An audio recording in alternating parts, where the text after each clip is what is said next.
Hi and welcome back to Conversation in Living Room. My name is T. And I'm Drew. And this is the space where we lift the curtains on our blueprints to love, relationships, and pleasure. On the previous episode, we talked about how I sought asylum and became a British citizen.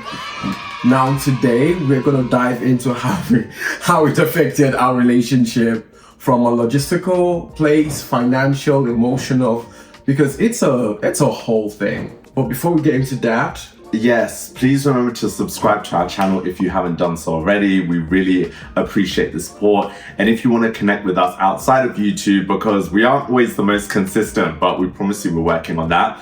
Check out our Instagram at T's Journey for T's Instagram, at It's Andrew Dong for my own Instagram, and then at T and Drew, which is our joint Instagram account.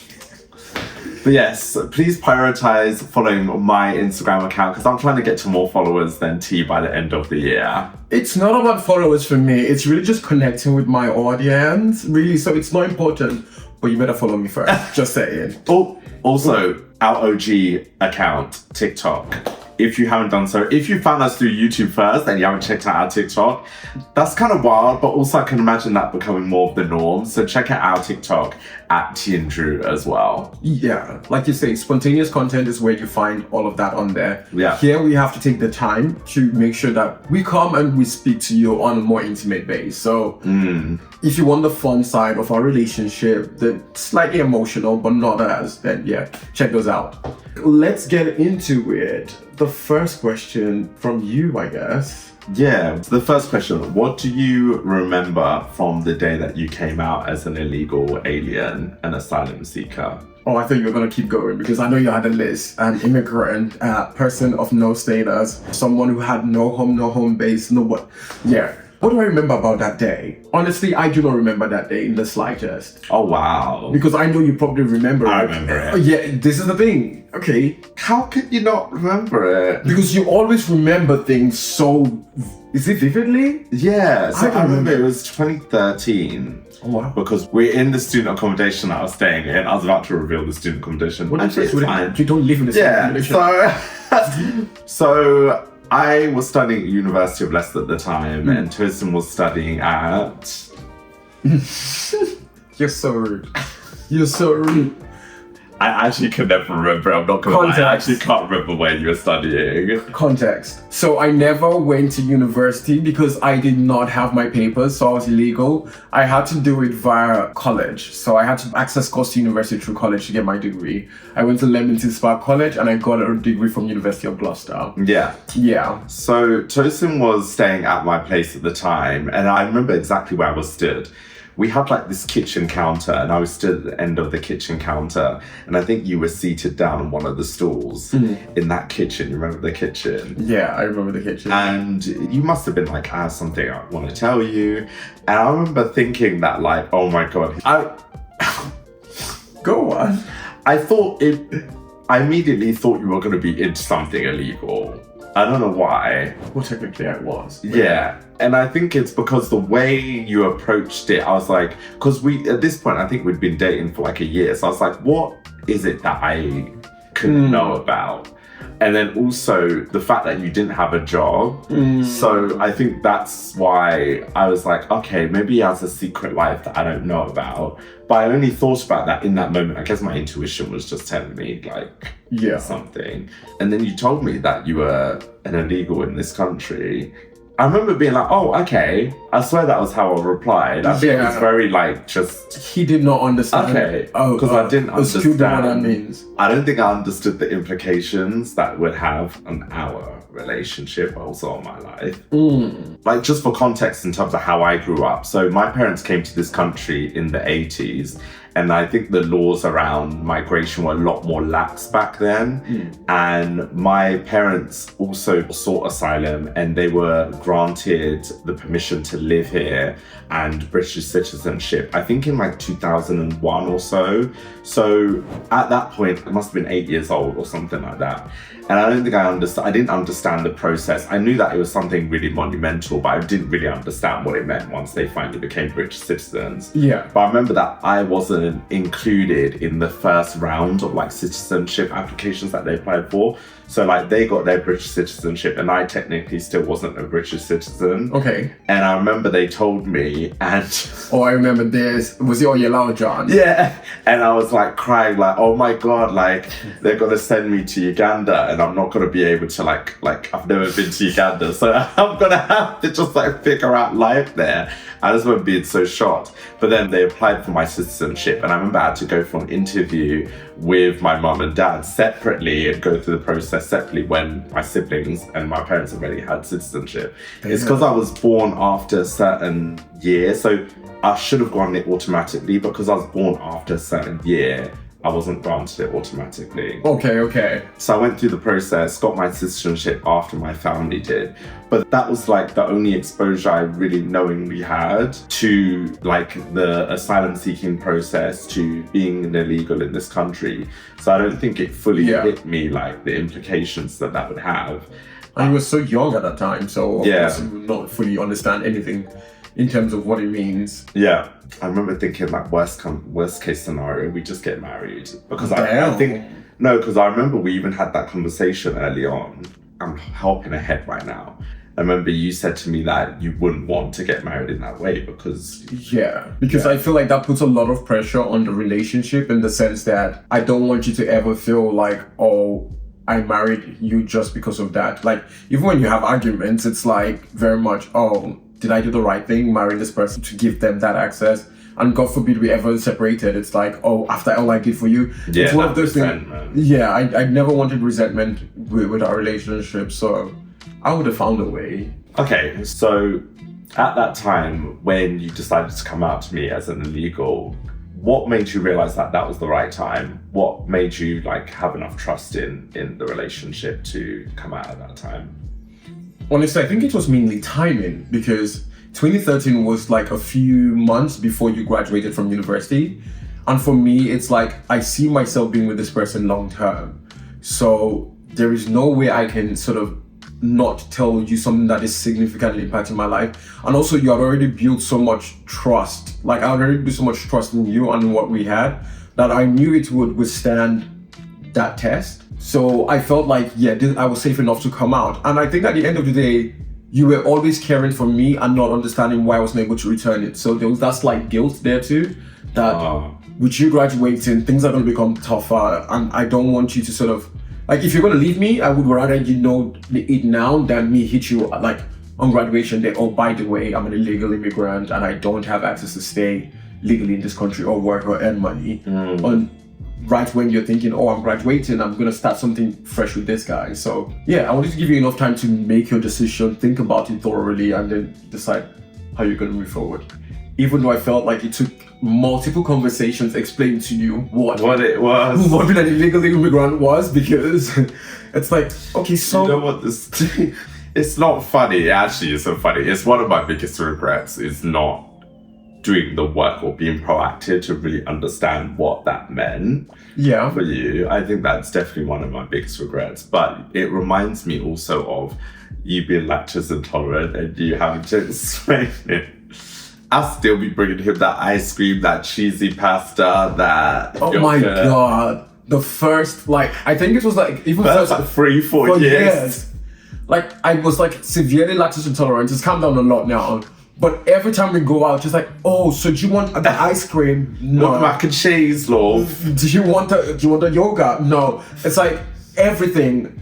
And then I will have to remind him I'm lactose. He doesn't even catch himself like, oh, his lactose is like, oh, I'm lactose intolerant. It's like, oh my God, oh yeah, sorry, I forgot. I remember the hot chocolate, it was always hot chocolate. I was bringing people hot chocolate like crazy. But anyway, I understand in terms of that, but I think you also have to give yourself grace in the fact that you did not sign up to be in this relationship, to be with somebody who was an illegal immigrant. It's something that takes a level of understanding that I felt like it was good I explained it to you in a way, because I guess maybe you going online would have made it seem a lot worse in terms of oh, he's gonna this, that. When I tried to explain it to you, then that's where we now talked about, oh, what can I do to help you in this situation, where we talked about marriage. I think marriage was the main one. Yeah, but then also helping you with the statement, for instance. Yes, so helping you with evidence. That was another way that I could have supported. I obviously had to take on more of the financial, I don't want to say burden, but financial It was a responsibilities burden. Oh, but yeah. of the relationship. And I think it's important for me to not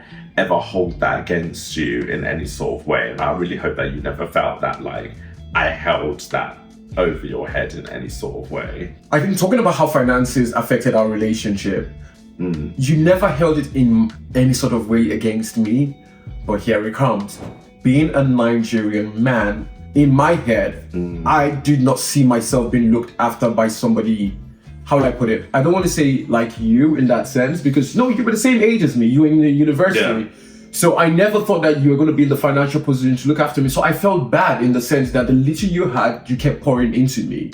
Like you even told me of the things you would do, where you would buy groceries for me to come and eat when I visit him, and then he probably would be eating like sausage rolls and packets of crisps to look after himself when I'm not there, because he spent all his money looking after me.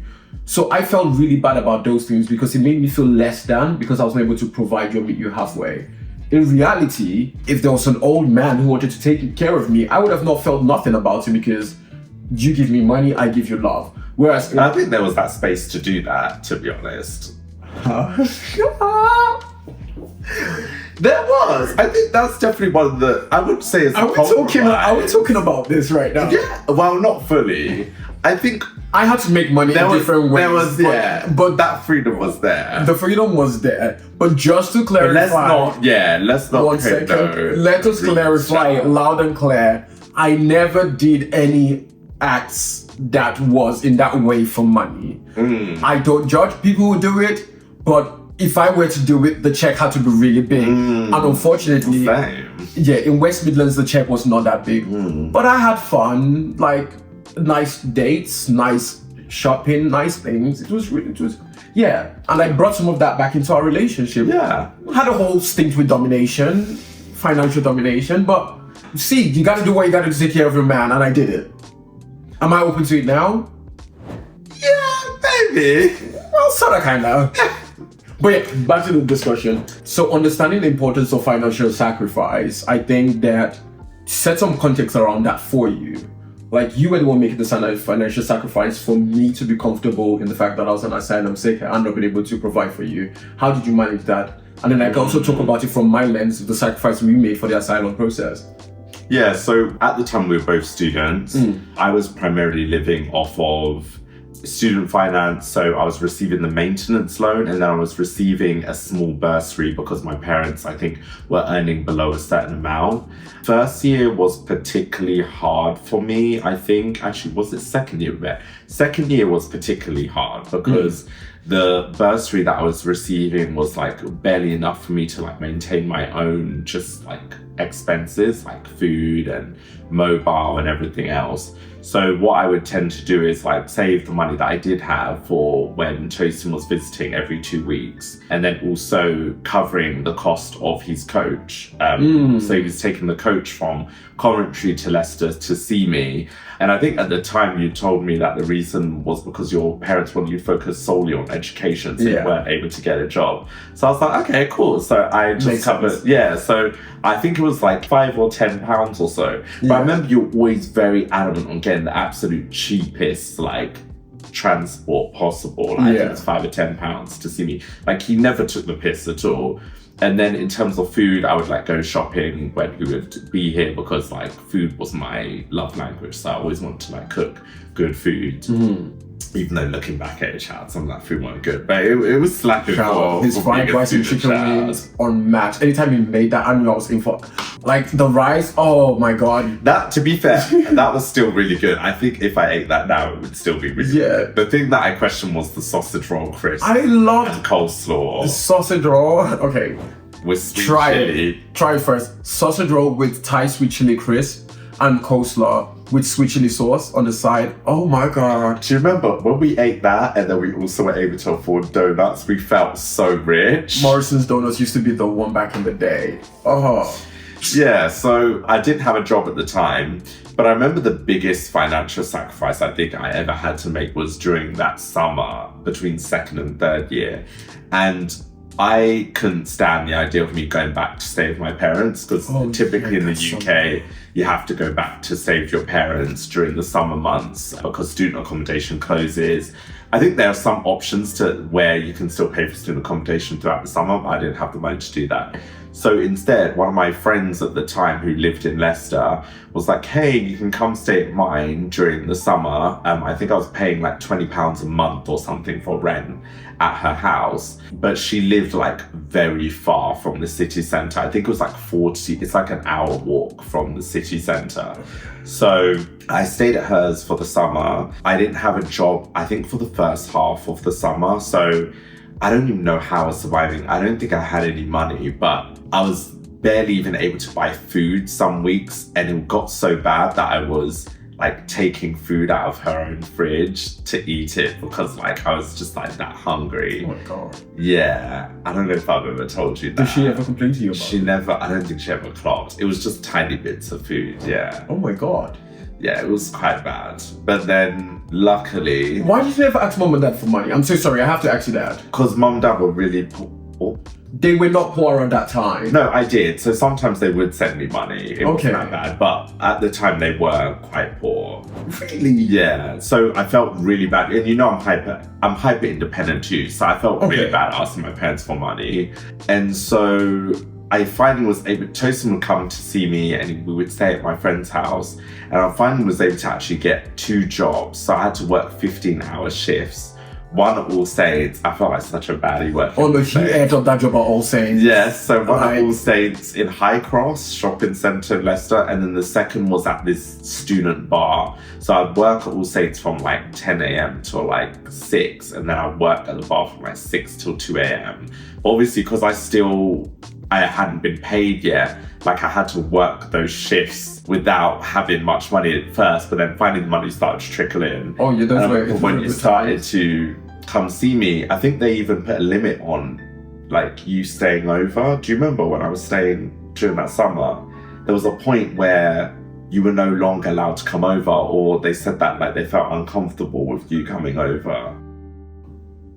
Girl, don't say the name. Girl, at this point in time, what's she gonna do? Okay, yeah. Anyway. So, yeah, there was at one point that they said that they felt uncomfortable or something with T coming over. So it wasn't coming over as regularly, or it was, I don't know, something happened. But finally, that summer was the hardest summer, I think, of my life. And yeah, of your life. Of my life, for sure. Because those walking an hour when you're hungry, child, I was finished. But it was worth it because after that summer, like my maintenance loan increased and my bursary increased. So we're able to get like, I felt rich at that point. 3rd year, I was able to get a fab apartment in the city centre. I had a job like that paid really, really well. Yeah. So for 3rd year, we were living good. Like we were eating good. We were going out. We were shopping. Like 3rd year was really financially really good for us. I don't know why you reminded me of all of that because now I feel really sad that you had to go through that. Yeah, but look what was at the other side. Yeah, but damn, though. And because you also came out to mom and dad so that we can have somewhere to stay. So it's like you were sacrificing a lot. But when it came time for you to come and fight for me when I needed you to fight for me. Okay, that's another episode. We're going to talk about that because obviously there's been some breakups. So I think we'll explore that. It's fine. But I appreciate everything you did because those sacrifices are monumental. And I'm thinking from my end, what were the sacrifices I was making, to be honest with you, from a financial perspective? I couldn't. I think the only time I was making anything was when I did my whole stint with, making money on the side. And then, I was treating him. He ate good. Me with my Hermes. Where you got this from? He ate good. Nice. Hermes. He ate good. But yeah, I think financially the process for me, honestly, it's almost a sense of powerlessness because you can see somebody suffering that you love so much, but the ability to say, I want to help you and fix this, you just can't. And it's, how do I put it? It is really one of the most mental tasking battle you will fight because there's that fight in you that's just let him go so that he can be good for himself. Like you're literally a burden at this point to him. But then there's that also side of you that knows that if this were right, I would be the perfect person for him in that sense. And then also with my family at that point in time, we were also going through different kinds of applications, and you just see money going down the drain in terms of like nothing being successful. So I am telling this person I don't have money because I genuinely don't. But when my parents have any money, it's basically to keep trying to apply for any form of legality to stay in the country. So yeah, it was a very messed up time. So I completely understand the mental task it takes to that. And I think emotionally then, how were you still able to see me as somebody you could see a future with? Because the sacrifices you were making, as much as it was physical, that took an emotional toll on you, because this was not a life you had seen for yourself. Because you had your parents' house to go to. Yeah, but I think at that point, I'd always known it was kind of the norm for me to be in a situation where I was financially worse off. Not worse off. Basically, I grew up poor. So for me to be in a situation where we barely have enough food to eat, barely have enough money to pay the bills, it was unfortunately quite normalized for me at that point. And I think I never felt that you were a burden. I think I just felt saddened over the fact that in order for us to have the kind of love or kind of relationship that we want, we both have to work so much harder for that to be a reality, because of our working class, because of our background, because of our sexuality, because of our race. It was like a joint burden. It wasn't you a burden. It was like we had the burden of all these things that made it a lot more difficult for us to just even be at a level where we could just be in a loving relationship with each other. And so it just felt like something that we both had to go through, unfortunately, just to have that basis of love, which other people may not. Other people don't have to fight as hard to have that sort of relationship. So yeah. I think there's something really beautiful about going down memory lane, because it's like when we say that we've been together for 11 years, we have worked for it. Like worked for it. I don't think it's the same challenges many people face. I think one thing that I'm very proud of is like none of the challenge has ever been infidelity, but the level of challenges, my God. I think there was also a sense of temporariness about it. It felt temporary. Really? So it was like, okay, this is difficult, but it's like, we're gonna get through this.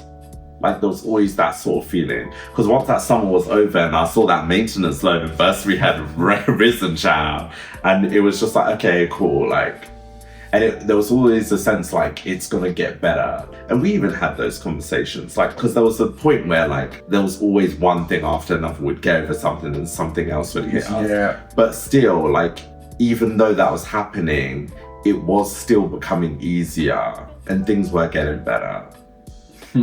Pray to God. Yeah. Our standard of living has never reversed in the time that we've been together. I think the only time it's kind of took a dip was during that summer because I was in for it. But outside of that, everything's always been on the up. No, God has been good, man. Because when we even talk about the things we had to do, we had to stay in Airbnbs just to see each other, and some of them were dodgy. Yeah. Some of them were dodgy. But we also had some fab Airbnbs. Fab people, like I think it was just people were so nice, like so accommodating of us. Sure. So did you ever feel trapped or limited in what we could do as a couple based on your status as an illegal at the time of our relationship?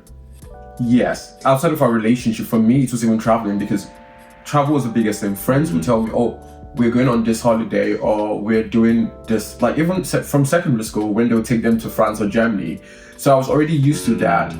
And then I think for us, it was like, we were getting to that point where it's like, I want to travel with you, but we did not have that grace.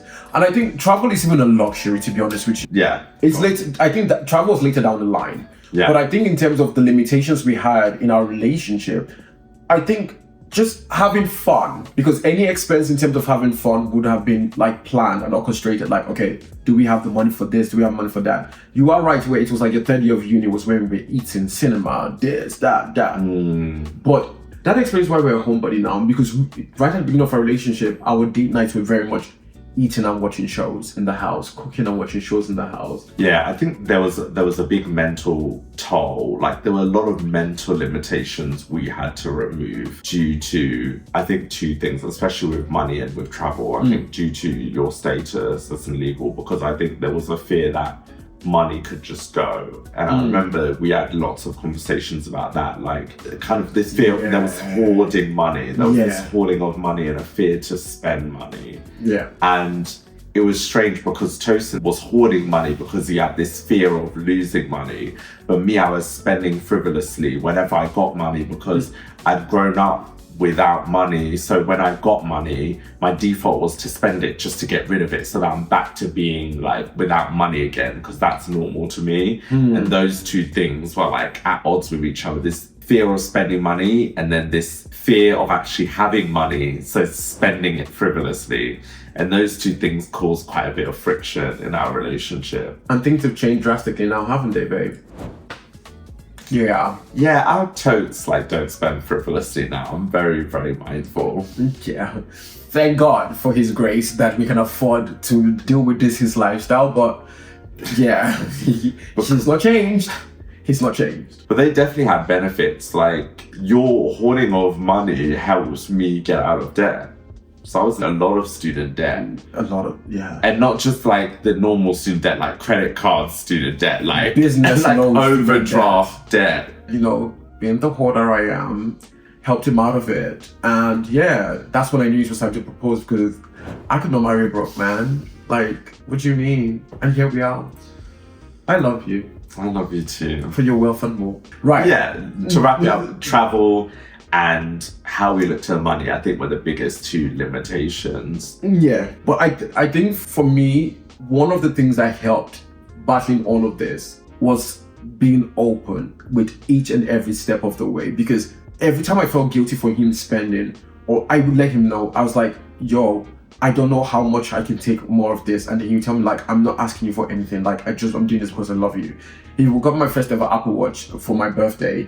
And even at that, I literally had to sit down with him. Hello, can we do the maths of how you're going to pay this back? Because I would never want anybody to be in debt over me.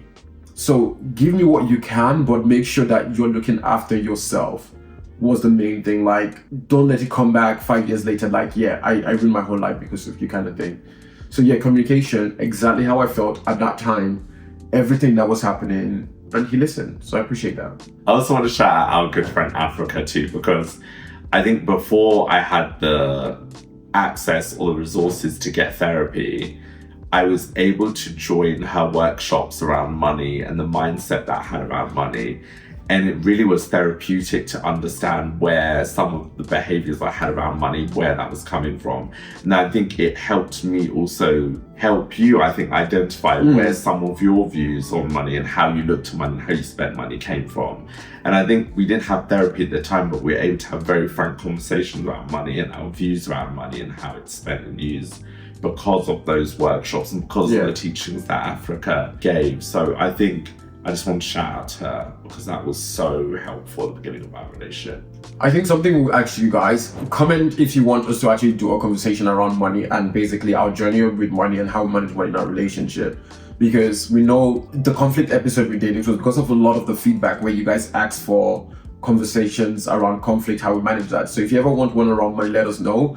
Because I don't know if money is something people consider as part of like they want visibility of it in a relationship or they manage it individually. So please let us know, because we've come a long way with our relationship with money. Yeah. So I guess reflecting on sort of dating a fabulous, handsome, broke, illegal immigrant, what was that journey like for you, and how did it shape our relationship?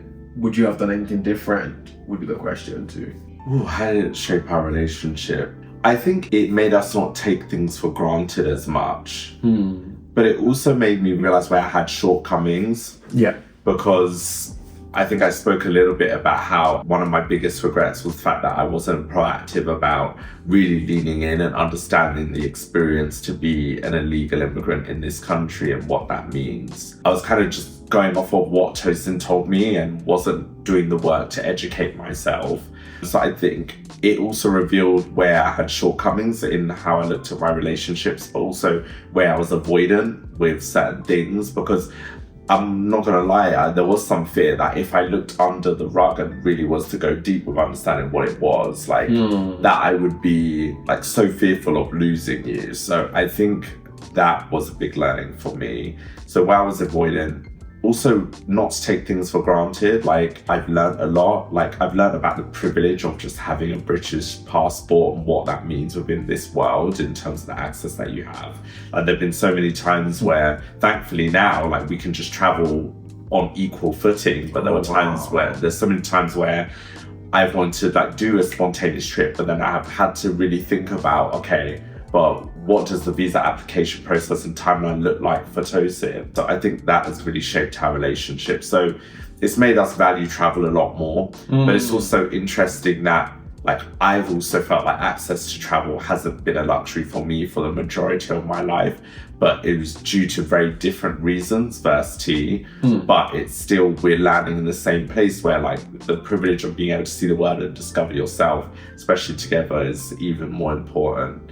And then also it shaped our viewpoints around money. Yeah. And I think the fact that you have to be generous and you have to look at your money as both of your money to a degree, especially when you get married.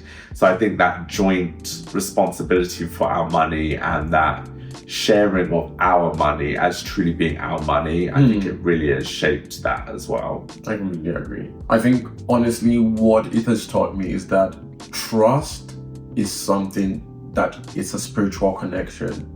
Like once you really trust somebody, not based on what you believe and how you believe, once you trust somebody, that level of openness, there is no fear to it. Like that's why when I look at Andrew and I talk about the things we can achieve or the things we've experienced, it's because I know there's so much trust built on every step, every decision that we've made. To the point that now every little thing, no matter how small, no matter how big, we appreciate it. Side note, we went to the Wicked premiere like yesterday, and all of these things, thinking of where we have started to where we are now, like I appreciate every fiber of that, because this was never sort of something I imagined. Like it was never handed to us. Never once.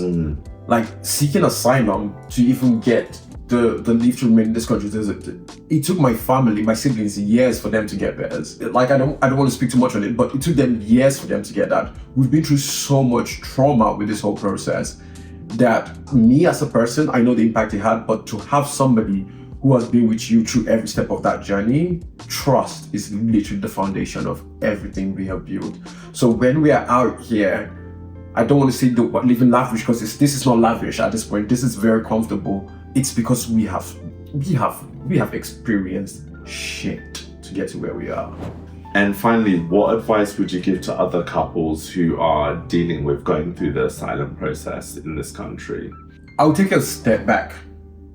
I think, let me even start from what advice would I give to somebody who even wants to be open to their partner about the fact that they're an asylum seeker.